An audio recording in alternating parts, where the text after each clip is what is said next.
نحمده ونصلي على رسوله الكريم أما بعد فأعوذ بالله من الشيطان الرجيم بسم الله الرحمن الرحيم إذ تصعدون ولا تلوون على أحد والرسول يدعوكم في أخراكم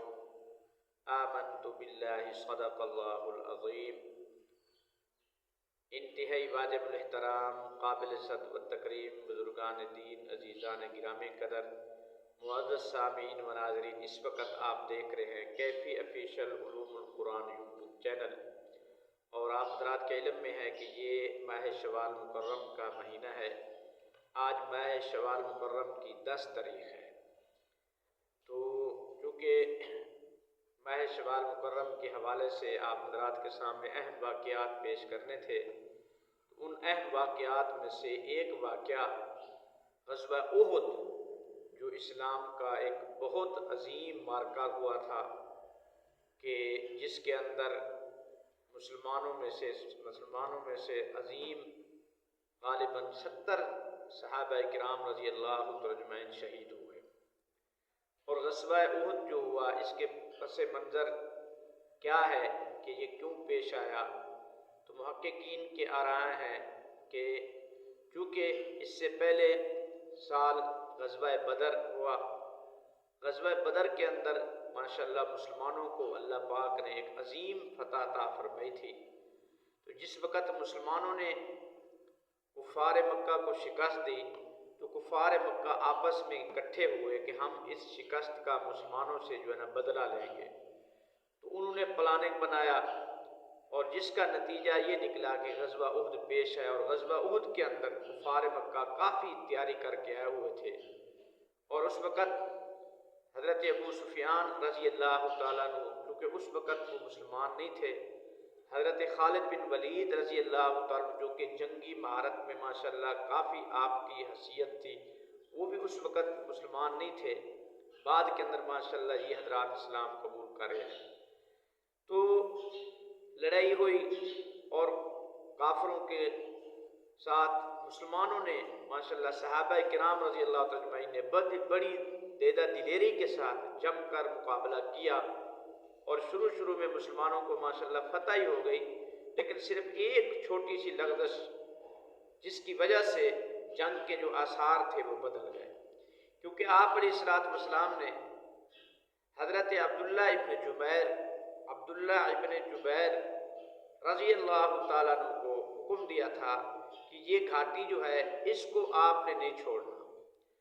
اور چند صحابہ کرام تھے ان کے ساتھ، جتنے حضرات تھے، ان سب کو یہ حکم ہوا کہ آپ نے اس گھاٹی کو نہیں چھوڑنا، چاہے تمہیں خوشخبری کی اطلاعات ملیں چاہے غمی کی اطلاعات ملیں۔ تو جنگ ہوتی رہی، ماشاءاللہ مسلمان بڑی دیدہ دلیری سے لڑتے رہے، جم کر مقابلہ کرتے رہے۔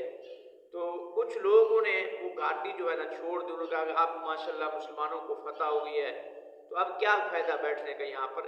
حضرت عبداللہ ابن جبیر رضی اللہ عنہ، جو کہ اس لشکر کے امیر تھے، وہ بارہا کہتے رہے کہ آپ علیہ الصلوۃ والسلام نے منع فرمایا اس گھاٹی کو نہیں چھوڑنا، تو وہ لغزش ہو گئی، خطا ہو گئی۔ تو جس کی وجہ جب اس گھاٹی کو چھوڑ دیا گیا، تو پیچھے سے حضرت خالد بن ولید رضی اللہ تعالیٰ، جو اس وقت مسلمان نہیں ہوئے تھے، ان کے ساتھ کفار کے آدمی تھے، اس پیچھے سے وار کیا انہوں نے، تو آپس میں کافی لڑائی ہو گئی، اتنی مد بھیڑ ہوئی کہ انسان مسلمان آپس کو پہچان بھی نہیں سکتے تھے۔ تو بہرحال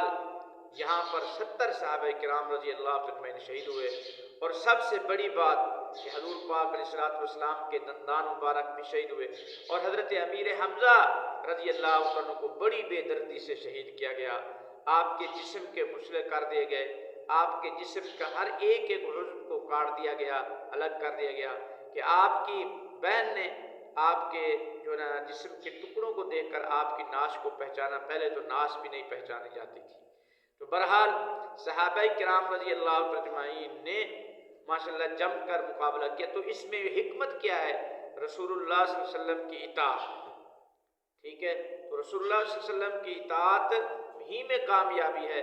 تو بہرحال اب کچھ لوگ اس چیز کو عنوان بناتے ہیں کہ وہ صحابہ کرام رضی اللہ اجمعین پر تبرہ کرتے ہیں کہ وہ انہوں نے جنگ احد کے اندر نبی علیہ الصلوۃ والسلام کا ساتھ چھوڑ دیا تھا، وہ بھاگ گئے تھے، ان کو اپنی جان کی لگی ہوئی تھی۔ بھئی بات یہ ہے لغزش خطا ہو جاتی ہے انسان سے، لیکن بڑی بات یہ ہے کہ اللہ پاک نے خود فرمایا قرآن پاک کے اندر وَلَقَدْ عَفَا اللَّهُ عَنْهُمْ، اللہ پاک نے فرمایا میں نے ان کو معاف کر دیا۔ تو جب اللہ پاک نے معاف کر دیا ہم کون ہوتے ہیں؟ تو بہرحال غزوہ احد ایک اسلام کی عظیم ترین ماشاءاللہ جنگ ہے، جس میں ابتدائی طور پر مسلمانوں کو فتح ہوئی، کچھ دیر جو ہے نا جنگ کی کایا پلٹ گئی، پھر اللہ پاک نے مدد کی، معاونت کی، پھر ماشاءاللہ غلبہ اہل اسلام ہی کو ہوا۔ ہاں یہ الگ بات ہے کہ اس میں تھوڑا نقصان ہوا جانی مالی، تو حضور پاک علیہ الصلوۃ والسلام کے دندان مبارک بھی شہید ہوئے، حضرات صحابہ کرام بھی شہید، حضرات امیر حمزہ رضی اللہ تعالیٰ بھی شہید ہوئے۔ تو یہ اس بات کا سبق ہے کہ اے مسلمانوں کے سامنے، صحابہ کرام رضی اللہ تعالیٰ اجمعین کے سامنے،